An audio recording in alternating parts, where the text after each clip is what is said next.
بسم اللہ الرحمن الرحیم۔ وَأَمَّا لِلتَّفْصِيلِ وَأُلْتِمَ حذف فعلها،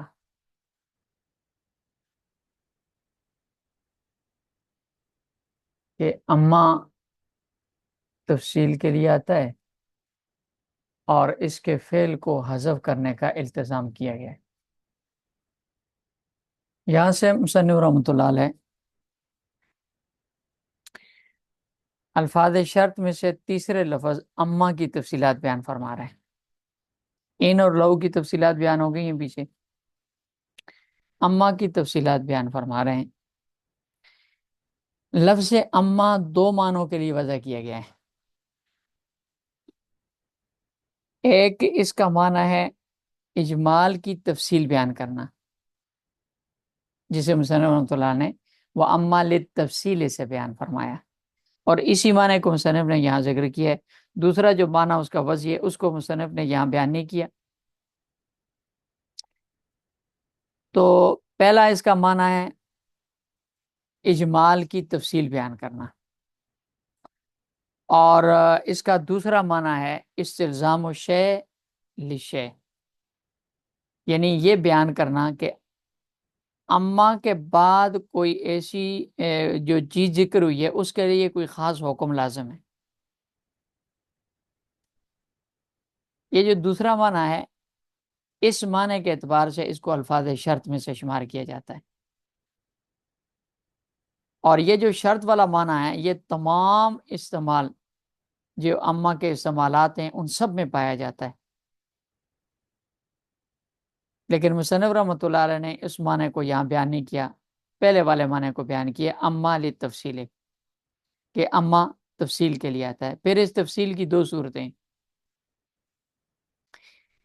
پہلی صورت اس کی یہ ہوتی ہے کہ متکلم اجمال کو پہلے عبارت میں ذکر کرتا ہے اور پھر اس اجمال کی آگے تفصیل ہوتی ہے، تو اجمال صراحتاً عبارت میں موجود ہوتا ہے۔ جیسے مثلا یہ نیچے دیکھیں کہ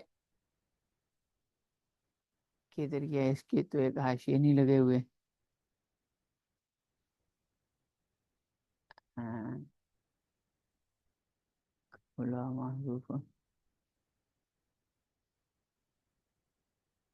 بہرحال اس میں نیچے جاءنی اخواکا کی عبارت ہے کہ پتہ نہیں، ہمارے قافیے میں تو ہے، دوسرے میں جاءنی اخواکا یا جاءنی اخوتوں کا، آپ کے بھائی میرے پاس آئے، یہ اخوتن اجمال ہے۔ پھر آگے اس کی تفصیل کی کہ اما یہ ہے، یہ اوپر حاشیہ ہے، یہ جاء اخوتوں کا، آپ کے بھائی آئے۔ اب اخوتن یہ اجمال ہے، آگے اس کی تفصیل کر رہا ہے جی اما زیدن فاکرمتو، آپ کے بھائی میں سے جو زید ہے اس کا میں نے اکرام کیا، واما بکر فاہنتہ، اور جو بکر ہے اس کا اس کی توہین کی، میں نے اس کی بے عزتی کی، واما خالد فقد عرضت عنہ، اور جو خالد ہے آپ کا بھائی نا، میں نے اس کو منہ ہی نہیں لگایا، پوچھا ہی نہیں ہے۔ یہ آگے تفصیل آ گئی۔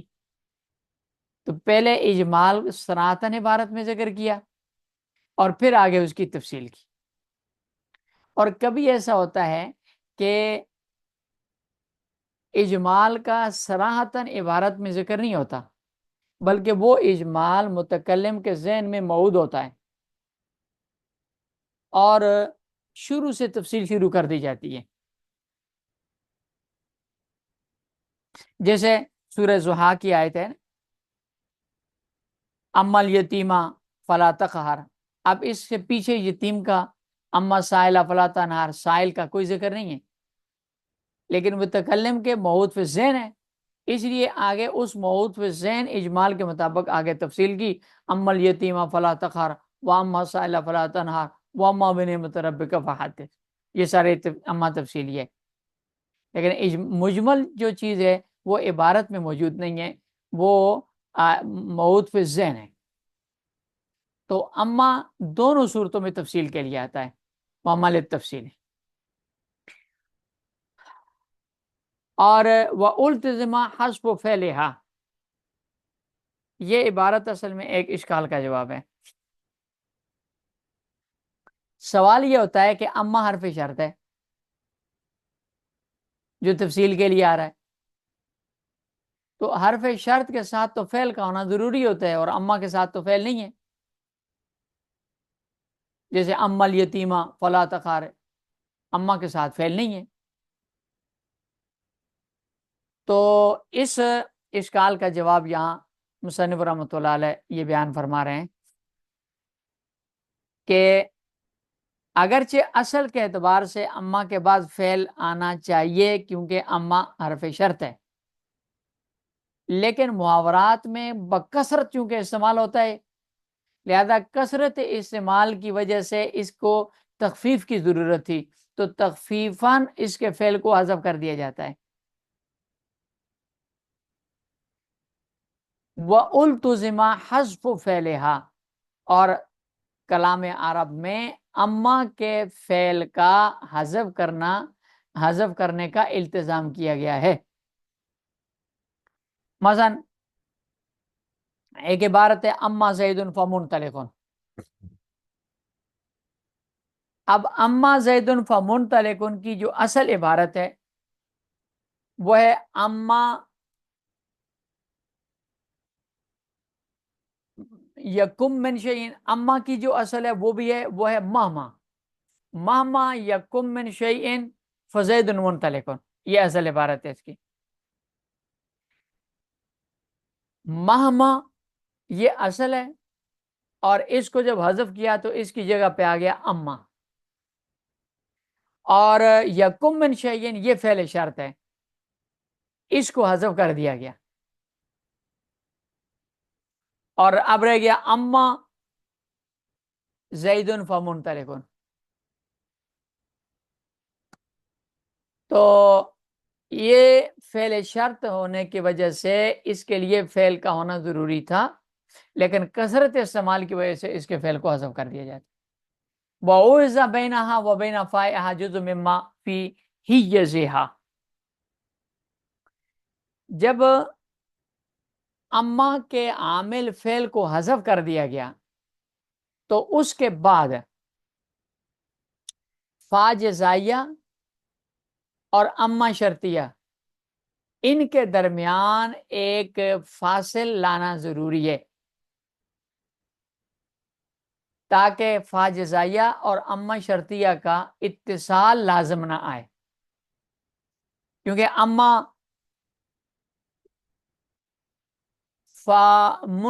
فزید منطلق تھا، تو اما فزید منطلق کے اندر اما شرطیہ اور فا جزائیہ ان دونوں کا اتصال ہے، حالانکہ دونوں متصل نہیں ہو سکتے، ان کے درمیان فرق ہونا ضروری ہے، فاصلہ ہونا ضروری ہے۔ یہ فاصلہ کیا چیز ہوگی؟ اس فاصلے کے بارے میں مصنف نے آگے 3 قول نقل کیے۔ نمبر 1، اوّذ بینہا و بین فائہا جزء مما فی حیزہا مطلقاً، یہ قول امام سیبوی رحمۃ اللہ علیہ کا ہے، اور مصنف رحمۃ اللہ علیہ نے اسی کو اختیار کیا ہے۔ امام سیبوی رحمۃ اللہ علیہ فرماتے ہیں کہ اما اور فا جزائیہ کے درمیان جو اس کے بعد جزا آئے گی، جملہ جزا، اس جزا کے ایک جز کو، ایک اسم کو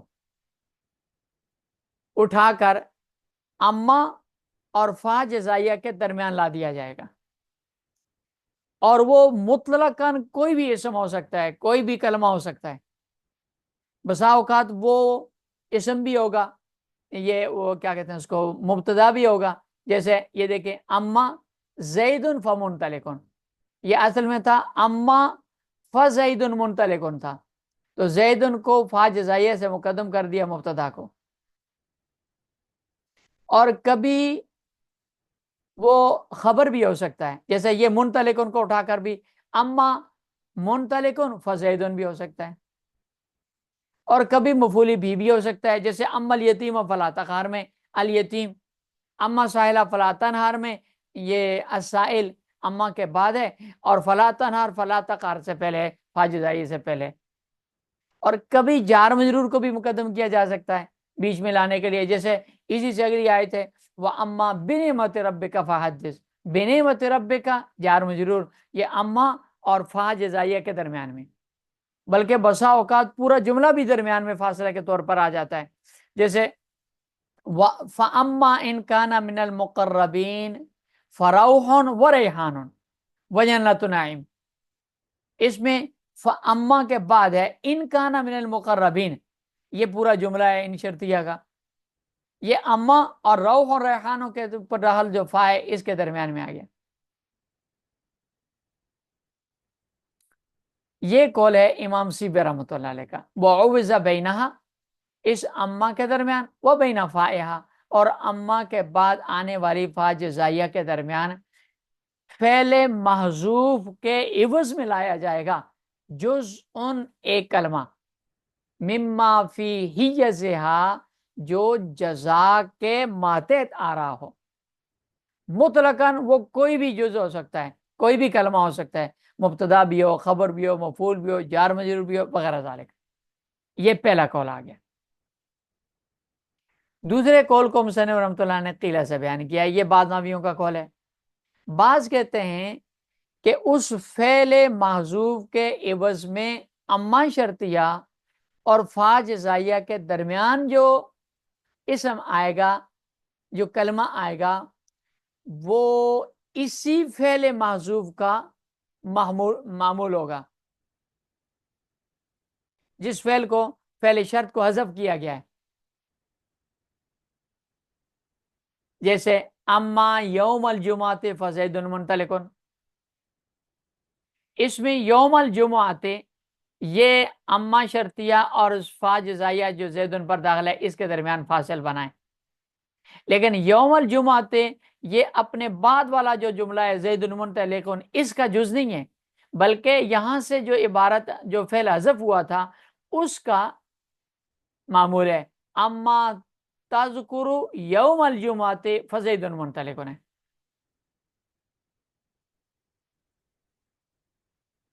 یہ فعل محذوف کا معمول ہوگا۔ اب دیکھیں اس پہلے قول کے مطابق امام سیبی رحمۃ اللہ علیہ کا جو قول تھا اس کے مطابق جو عبارت بنی تھی یہ اما زید فمنطلق، اس میں یہ جو جز ہے یہ اس فا کے بعد کا جز ہے، لہذا اس کی وجہ سے یہ اما زید فمنطلق پورے کا پورا مل کر ایک ہی کلام بنتا ہے۔ لیکن یہ جو دوسرا قول ہے اس قول کے مطابق جب یوم الجمعہ یہ فاصل فعل محذوف کا مفعول بنے گا، معمول بنے گا، تو اما تذکر یوم الجمعہ یہاں تک ایک الگ کلام ہوگا، آگے فا جزائیہ ہے، اس کے بعد زید منطلق مبتدا خبر یہ الگ کلام ہوگا، تو یہ دو الگ الگ کلام ہو جائیں گے۔ قیلہ یہ بھی کہا گیا ہے وہ معمول المحذوف ہے، یہ فاصل کلمہ معمول ہوگا فعل محذوف کا، مطلقاً کوئی بھی معمول ہو سکتا ہے، مرفوع بھی اور منصوب بھی ہو سکتا ہے، یا منصوب ہے جیسے یہ منصوب کی مثال ہے اما یوم الجمعہ فزید منطلق۔ قیلہ تیسرا قول یہ امام مادنی رحمۃ اللہ علیہ کا قول ہے، اور امام مادنی رحمۃ اللہ علیہ دونوں قولوں کو کے درمیان تطبیق دیتے ہیں۔ وہ کیا فرماتے ہیں؟ ان کانا جائز التقدیم فمن الاول والا فمن الثانی، کہ اگر فا جزائیہ کے بعد جو جملہ آتا ہے جیسے اما زید فزید اما فزید منطلق یہ جملہ ہے پورا، یا اما یہ جملہ ہے پورا، تو اس جملے کو دیکھا جائے گا کہ اس جملے میں اگر جس جز کو اٹھا کر اما کے بعد اور فا جزائیہ کے درمیان فاصل بنانا ہے، اگر وہ ایسا جز نہیں ہے کہ جس پر اس جملے کے کسی دوسرے جز کو مقدم کرنا جائز نہ ہو، یعنی اس جزا کے جملے کے اندر کوئی ایسا کلمہ نہیں ہے جس کے لیے صدارت کلام واجب ہے، تو پھر امام سیوی رحمۃ اللہ علیہ والے قول کے مطابق ہوگا، یعنی فا جزائیہ کے بعد والا جو جملہ ہے اسی کے جز کو اٹھا کر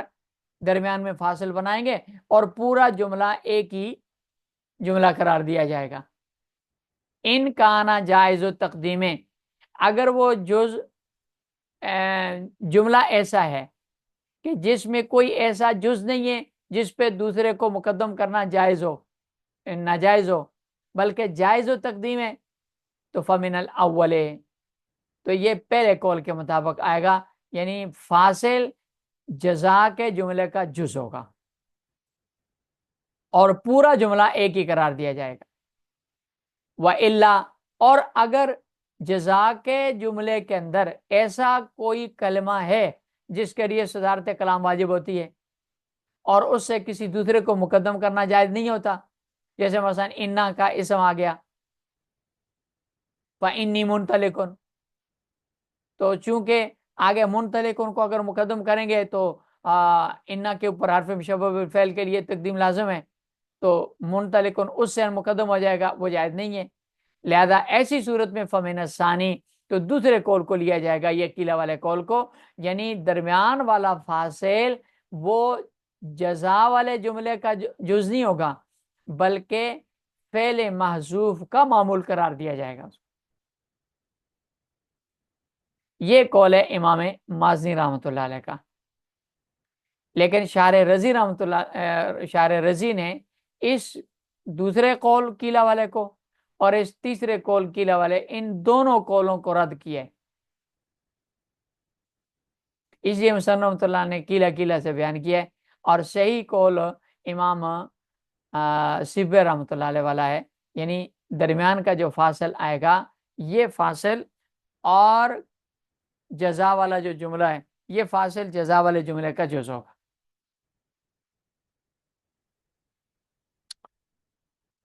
حرف الردع کلا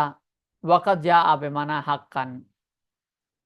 یہاں مصنف رحمۃ اللہ علیہ حرف ردع کو بیان کر رہے ہیں۔ ردع کا معنی ہوتا ہے ڈانٹ ڈپٹ کرنا، تنبیہ کرنا، ڈانٹنا، تو ڈانٹ والا جو لفظ ہے وہ فرماتے ہیں کہ ایک ہی ہے اور وہ ہے کلا۔ مصنف رحمۃ اللہ علیہ نے کلا کے دو معنی بیان کیے، ایک ہے کلا بمعنی ردع، یعنی ڈانٹنا، مخاطب کو ڈانٹنا، جھڑکنا اور اس کی بات کی نفی کرنا۔ مثلا کوئی آدمی کہے جی فلان یبغضک کا، فلاں بندہ آپ کے ساتھ بغض رکھتا ہے، تو آپ اس کو جواب میں کہتے ہیں کلا، یا ایسی بات نہیں ہے، وہ بغض نہیں رکھتا، تو اس کو بھی ڈانٹ دیا، اس کی بات کی نفی بھی ہوگی۔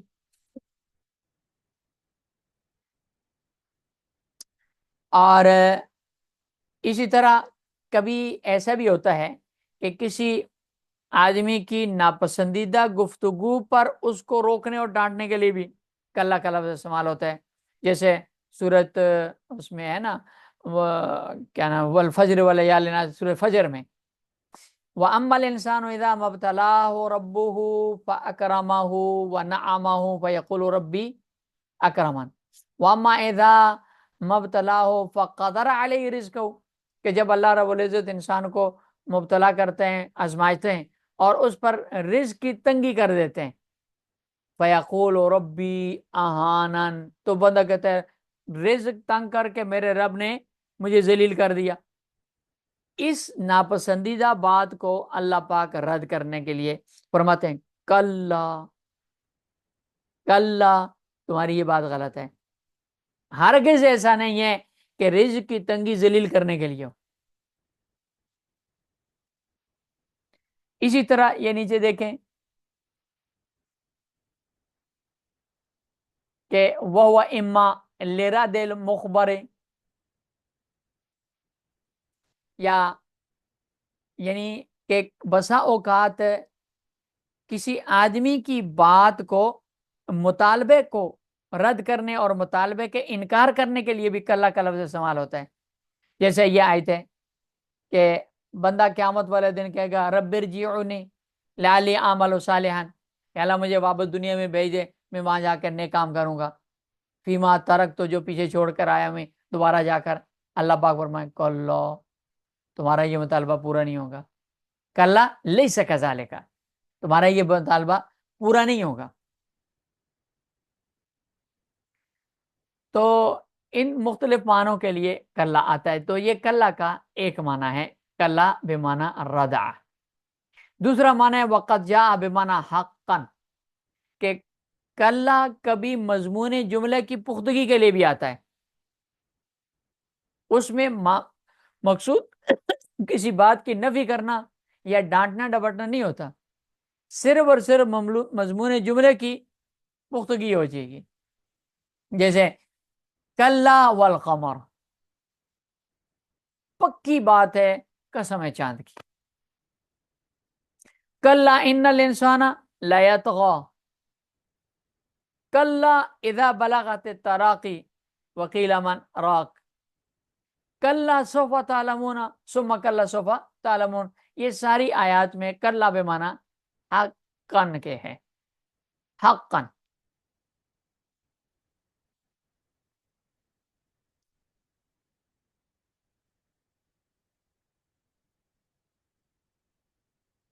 چلیں تانیت سے انشاءاللہ۔